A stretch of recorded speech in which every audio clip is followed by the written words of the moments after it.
disadari dulu, diterima dulu. Kalau dengan kata-kata ini aja udah nggak terima, berarti selesai saja di sini, gitu kan? Selesai saja di sini, nggak usah diteruskan lagi nontonnya, gitu kan? Nah itu kan Jadi kebanyakan tuh menyalahkan lingkungan. Gitu tuh, gimana tuh? Menyalahkan lingkungannya. Anak Kalau aku sih harus berkaca dulu sebelum nyalain lingkungan, lihat dulu dirimu di kaca kayak gimana, pendidikan di keluargamu gimana, madrasah pertamanya kan di keluarga bukan di lingkungan. iya, karena gini nih, apa? Kita bertiga ini juga masih belajar kok. Oh, untuk ya ini. Tapi betul. saya tidak, tapi kami tidak fokus dengan lingkungan dan tidak fokus dengan menyalahkan lingkungan. Karena gini, Ya, nanti yang akan dipertanggungjawabkan ini sebenarnya gini. Kalau kalau kita mau tentang ini parenting, kenapa saat kita meninggal itu 3 amalan yang tidak akan terputus? Semua amalan terputus, semua amalan terputus. Bahkan harta-harta yang udah ditinggalin itu malah akan jadi hisap itu, Betul. ya kan? Jadi apa? Kalau misalnya memang mau hisapnya banyak, ya banyak-banyaklah nabung duit, gitu kan? Irit-iritlah sedekah, banyak-banyaklah nabung duit, irit-iritlah sedekah. Itu kalau mau hisapnya banyak, gitu kan? Tapi kalau tapi begitu mati, hartanya malah jadi rebutan. nah, harta peninggalan itu hanya akan jadi, kalau yaitu hisap dan juga rebutan atau malah jadi pertanggungjawaban, gitu. Yang harta pertanggungjawaban paling berat itu adalah harta warisan dan harta hutang. Artinya yang punya hutang yang ada niatan nggak bayar, tolong. Ngeri itu, ngeri. Yang udah Ngeri beli bener. bayar, please bayar dong. Ya udah beli merchandise, Oh, di merchandise sudah dikirim nggak bayar. Kesel. Nah itu, terus ya itu, kalau lingkungan sekarang ya seperti kayak tadi saya kasih apa tadi, kiasan. Di luar itu banyak kerikil, banyak batu-batu kerikil yang kalau kalau kita jalan misalnya hanya dengan sandal jepit ataupun apa, itu bisa nuncep misalnya, begitu kan? Banyak Nah, paku, banyak ranjau. banyak paku, banyak peranjau, banyak itu dan sebagainya. Terus uh, kita mau salahin itu karena misalnya, ya ini kaki saya jadi beset-beset karena itu sih, di jalanannya kan kayak begitu mbak, kata misalnya seperti gitu. Kan bisa ada pilihannya pakai pakai sepatu, Ya, gitu. Dan perlu juga mindsetnya orang tua tuh gini. Tadi itu yang ngomongin semua amalan saat meninggal itu akan terputus. Hanya ada 3 yang tidak akan terputus: anak yang soleh, sedekah jariah, Amal dan ilmu yang amal jariah dan ilmu yang bermanfaat, ya ya, kan? Ilmu yang bermanfaat. Nah, ini yang pertama tuh adalah anak yang soleh. Berarti anak ini adalah mata pelajaran utama yang akan Allah buka ketika untuk rapot kita di akhirat nanti. Terus kenapa anakmu jadi pembuli? Kenapa anakmu jadi pembuli? Soalnya lingkungannya dia gaulnya sama teman-teman yang suka bully. Ya malaikat bisa ditanya sama malaikat. Kamu orang tuanya, kemana aja kamu sampai dia bergaul dengan itu? Saya kan sibuk kerja untuk memenuhi kebutuhannya. Bukankah sudah saya janjikan rezeki anakmu? Sementara perintah saya adalah kamu untuk membentengi dia dari api neraka. Nah, ya. terus disalahkan lagi nanti lingkungannya. Saya tuh hanya gini nih, kalau pada saat itu dengan anak, kita hanya berpikir bahwa apa yang akan saya katakan pada Allah nanti. Apakah mungkin di dunia ini kita bisa membenarkan diri sendiri di depan manusia, tapi di hadapan Allah kita bisa nggak sih? Sekarang ngapain juga membenarkan diri sendiri dengan menyalahkan lingkungan di depan manusia, sementara di hadapan Allah kita kan kicep, nggak ada hujahnya.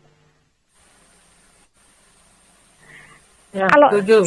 kenapa saya mikirnya tuh gitu, saya akan dihadapkan, bahkan bukan saya akan di hadapannya mungkar nakir, ditanya gitu ya tentang anak saya, dan saya nggak bisa nyalahin lingkungan karena memang anak saya seperti itu karena salah saya. Di situ kita Makanya belajar. ya sebelum anak dilempar ke lingkungan itu, maksudnya mereka bergaul itu harusnya pendidikan dari rumahnya udah kuat gitu ya, untuk dia bisa survive, bisa apa segala macam gitu kan. Iya, sudah apa? Termasuk mentalnya Artinya itu udah mentalnya kuat. sudah kuat, dan kalau misalnya memang dia mentalnya tidak, memang dia mentalnya belum kuat, dan sekarang ini macam-macam loh anak-anak itu. Misalnya Sekarang tuh anak lebih saya ngeri kali ya. sekarang tuh lebih ngeri. Bahkan anak saya laki-laki itu udah nggak bisa dibuat bebas main seperti halnya zaman saya dulu, dimana kalau dulu dengan ayah saya akan lebih dikekang, ya kan, sementara Ini kakak laki-laki saya laki-laki ya. bisa, ya, ini soal waktu. Sementara saya lebih dikekang, sementara kakak laki-laki saya bisa bebas untuk main di malam hari ini dan sebagainya, gitu kan. Tapi sekarang enggak. Kenapa? Karena sekarang kenakalan remaja itu lebih variatif dan lebih ekstrim serta lebih mengerikan di luar nalar kita. Ya, Di luar betul. nalar kita. Apalagi kalau kita mau menyamakan dengan zaman kita dulu. Gak bisa.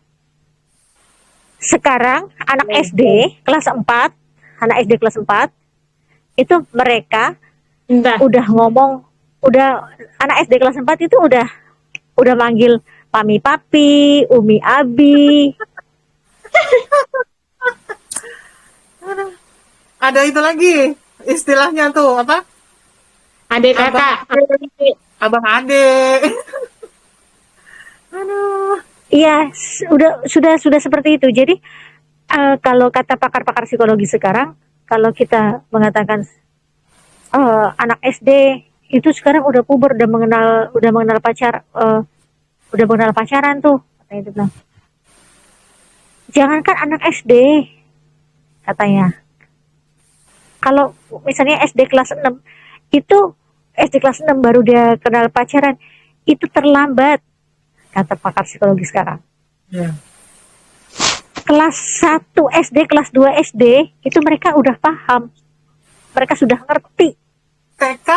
Sekarang tuh TK. Nah, sekarang jadi orang tua, pahami dulu lingkungannya seperti apa. Anda ingin anak Anda berkembang. Sekarang ini gini, anak, kalau dalam Islam, ya kan, anak ini harusnya sudah dipahamkan tanggung jawab ketika dia akil balik.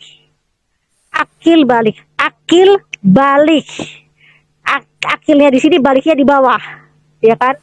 Tapi ini baliknya dulu, akilnya belum jalan. Ya, Baliknya itu udah ini, baliknya itu sudah on air, ini akilnya belum jalan. Sekarang seperti itu. Pahami itu dulu orang tua. Makanya sekarang anak-anak umur segitu ada yang sampai berbuat jahat itu kan karena itu ya. Akalnya tuh belum jalan gitu loh. Tapi Padahal dalam Islam tuh kan berbarengan, maka dibilangnya kan akil balik. Akal dan baliknya. Jadi antara akalnya dia harusnya udah seiri. Akil dulu kan harusnya akalnya dia duluan tuh yang udah bisa jalan, baru balik. Makanya kan disebutnya akil balik. Kalau ini enggak, balik dulu, akilnya belum jalan. Ya. Itu ngeri gitu, guys. Ini Mbak tadi nge-lag ya. Itu ngeri di situ. Jadi orang tua pahami dulu itu. Nah, sebenarnya sekarang adalah tugasnya bagaimana kita sekarang ini menyelaraskan anak-anak ini ketika dia balik, akilnya udah jalan. Itu satu yang saya pikirkan. Kenapa akhirnya saya mengambil keputusan anak saya untuk homeschooling, supaya dia benar-benar ada dalam pantauan saya. eh 90%, 95%. Yang 5%-nya ya dia mungkin dari main, dan main itu pun dia ada di sebelah saya. Harus ada di sebelah saya. Itu benar-benar itu benar-benar dalam pantauannya. Dan anak saya baru saya pegangi handphone. Yang pertama saya pegangi handphone yang pertama itu ketika dia kuliah. Nah, kalau yang kedua ini sudah SD, lulus SD, belum saya pegangi handphone. Dan main keluar. Yang cewek. Oh iya, yang kedua yang cewek, yang ketiga. Nah ini kalau yang cewek udah, karena udah kuliah. Nah, yang terakhir ini dia belum saya pegangi handphone. Kalaupun nanti akan dipegangi handphone, saya ada perjanjian dengan dia. Kamu mau bikin konten apa? Paling tidak saya dampingi dulu untuk produktif, untuk dia produktif. Seperti itu. Dan kalau guru saya pesan, dasarnya anak itu, kita harus dasar anak itu adalah dia harus kuat rasa takutnya dengan Allah. Itu dasarnya, dasar dari apapun. Jadi nggak akan ada kata orang Jawa bilang nanti ucul gitu, bocahnya jadi kayak lepas bebas, nggak ngerti arah gitu kan. Kalau dia takut dengan Allah, dia akan bisa tahu mana yang harus dia putuskan, mana yang harus dia lakukan, dan mana yang nggak harus dia lakukan. Nah, ini apa? Mendidik anak juga antara laki-laki dan perempuan juga beda ya, Kak Iren ya. Beda. Walaupun sekarang ini soalnya anak perempuannya diumpetin nih, jadi baru nggak pernah disebut. Jangan disebut. Ya. Gak usah disebut lah. Ya, jangan lah. Jadi beda. Nah iya ini kadang ini yang bedanya Nara dan Iren ya, bedanya Nara dan Iren. Nah, kalau Rara kan gak ada anak perempuan. Dan ini jadinya ini sering ya nih yang ya waktu dulu yang laki. Udah dikasih tebak-tebak.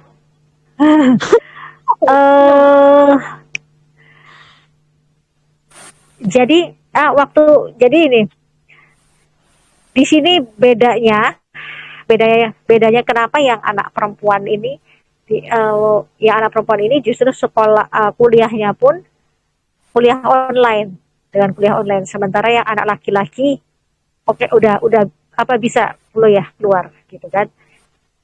Kalaupun artinya yang anak perempuan tidak diindikan, yang anak perempuan itu diusahakan semaksimal mungkin lebih banyak di rumah. Dan kalaupun dia akan kuliah secara offline, ya dia kembali ke rumah gitu. Gak dibiarkan untuk kos. Itu kalau saya ya pulang pergi gitu ya, nggak dibiarkan kos sendiri gitu. Tidak dibiarkan untuk kos. Sementara kalau yang laki-laki boleh.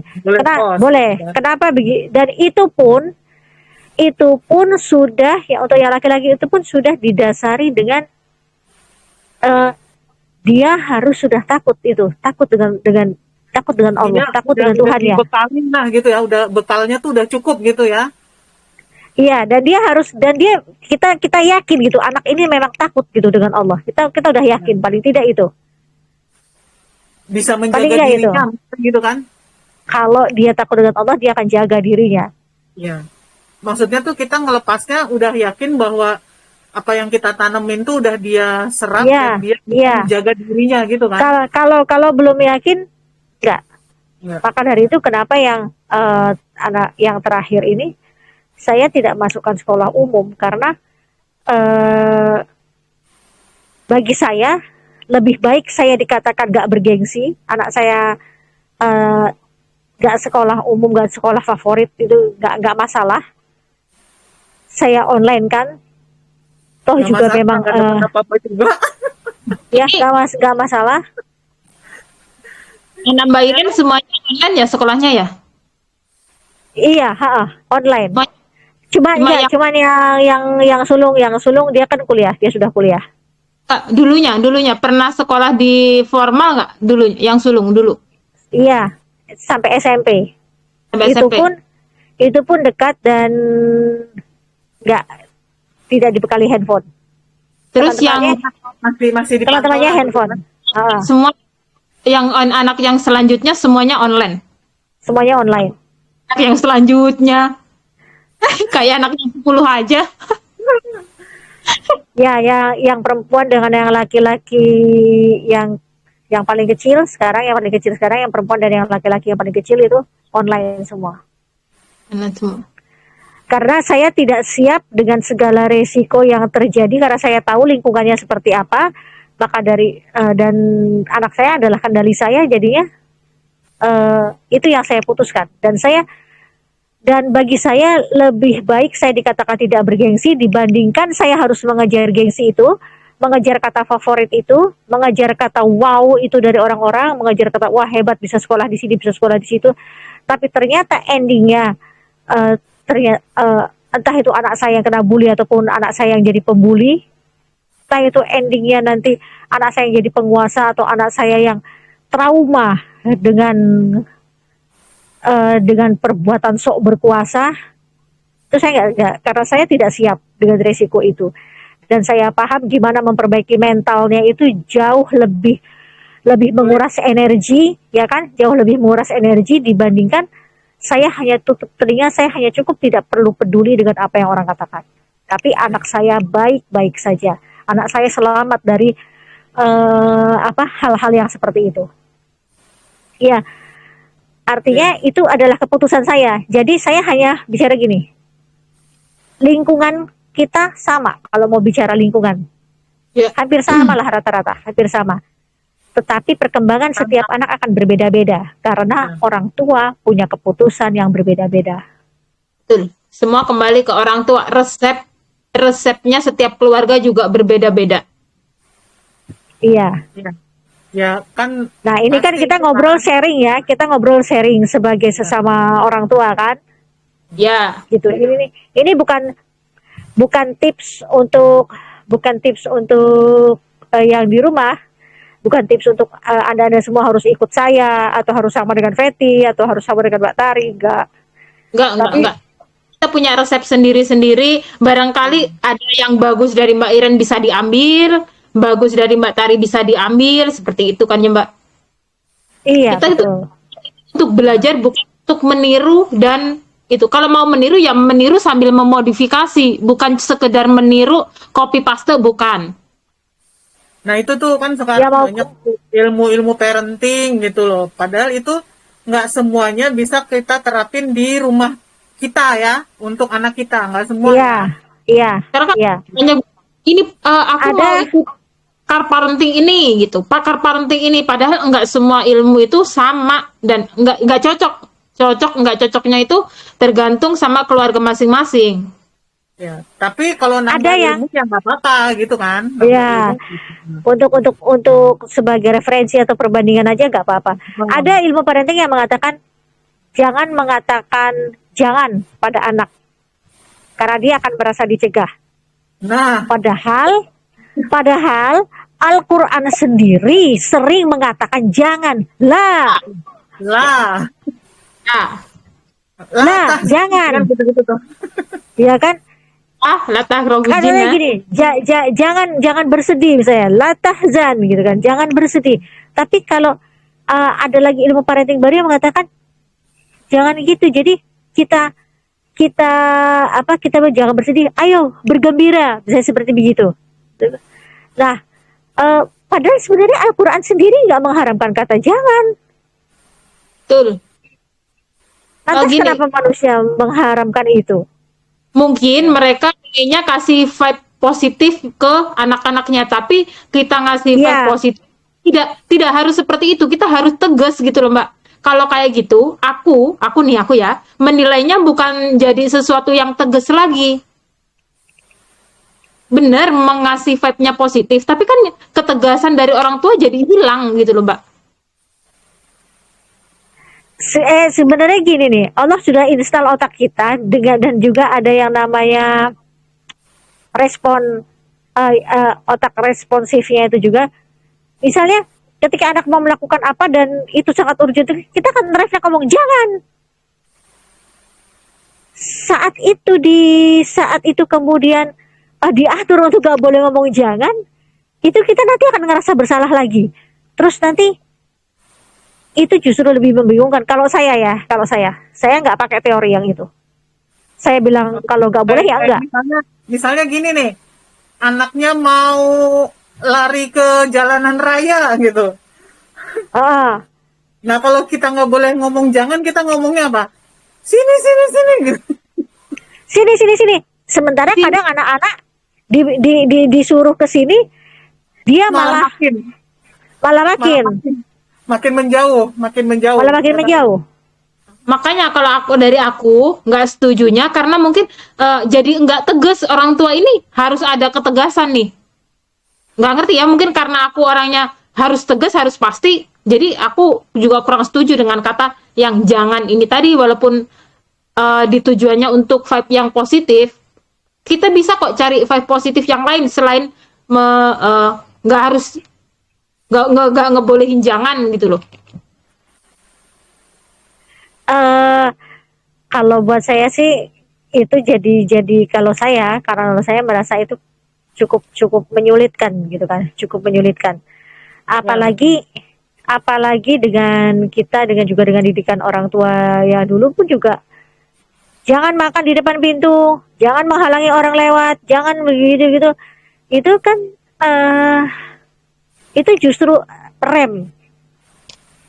Itu justru jadi rem gitu. Dan sampailah kita ada di titik ini gitu. Selalu saya merasa sampailah saya ada di titik ini gitu.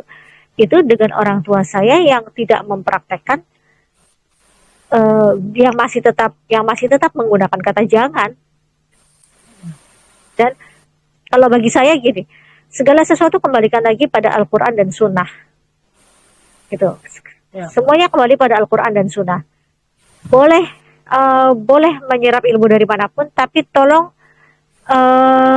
katalisatornya, pembandingnya tolong bandingkan ini benar atau tidak menurut Quran dan Sunnah. Ini benar atau tidak. Makanya kalau saya lebih pakai di mana waktu itu pernah ada yang menyuruh ceritakan tentang bagaimana kehidupan setelah kematian pada anak-anak sejak dia sudah paham kita bicara, sejak di dalam kandungan, sejak kemudian dia mulai terbentuk, ceritakan itu. Untuk apa? Supaya dia takut, dia tahu bahwa Allah ya yang Ar-Rahman Ar-Rahim, Tuhannya itu bisa marah sedemikian rupa. Kenapa Allah bisa marah sedemikian rupa? Karena Allah punya kasih yang sebesar ini. Karena Allah punya kasih sayang yang begitu besar dengan manusia. Maka ketika dia marah pun dia akan bisa semarah itu, semurka itu. Dan hukumannya adalah ini. Gitu. Semua kesalahanmu akan diampuni, gitu kan? Setiap kali kamu berbuat salah, kemudian kamu bertobat akan diampuni. Tapi kalau kamu ngeledek, saya pernah ngomong gitu, kalau kamu ngeledek Allah, nggak apa-apa, karena nanti kan habis ini kan bertobat, terus dia pun. Gimana kalau misalnya saat kamu berbuat salah, tiba-tiba langsung Allah panggil. Belum sempat bertobat. Dia belum sempat bertobat, itu sudah saya ceritakan saat itu dengan yang ketiga ini, yang laki-laki yang terakhir itu, yang dari yang sulung. dari yang sulung itu juga sudah diciptakan sebentar.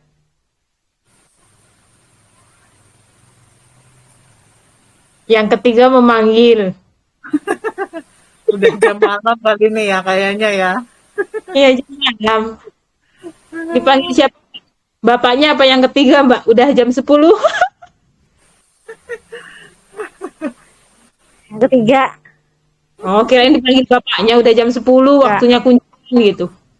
Minta dipupuk itu yang ketiga. Iya, begitu, suka seperti itu. Jadi bahkan dari yang pertama ya itu saya ceritakan bagaimana di alam kubur dengan segala dosa-dosa yang belum pernah ditaubat, yang belum sempat ditaubati. Ya. Itu ceritakan. Terus tahu itunya dari mana, Mbak? Baca Quran ya, Bu. Ya. Baca Qurannya, baca hadis nabinya, begitu dibaca. Baca di situ, kemudian sering-seringlah bahkan saya tuh sampai saya kasih tahu, saya lihatin video-video ustadz-ustadz yang membicarakan tentang akhir zaman, tentang kemudian siksa kubur. Ustadz-ustadz itu saya kasih lihat. Itu untuk menanamkan di alam bawah sadar dia bahwa oh ini ya akibat dari perbuatan buruk. Ini loh akibat dari perbuatan yang nggak Dan bagus. itu nggak sehari 2 hari kan, Kak Ira? Nggak sehari 2 hari, harus terus sampai dia pokoknya selama dia di bawah pengawasan saya. Makanya ketika dia sudah kuliah, yang aku pernah cerita itu kan, dia kuliah, dia harus kos, dan di kos-kosannya itu ada temennya bawa perempuan, beda kamar, tapi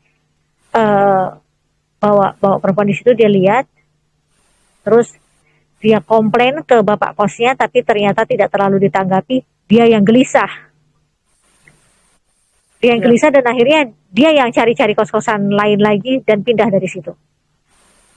Itu Karena rasa takut karena pada Allah rasa takut itu dia udah. itu.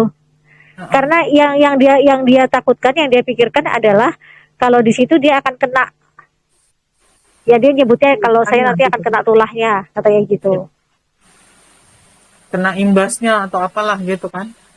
Iya, dia sudah paham itu. Dia sudah paham bahwa ketika dia tidak punya kekuatan untuk bernahi mungkar dengan temannya ini, maka dialah yang harus pindah.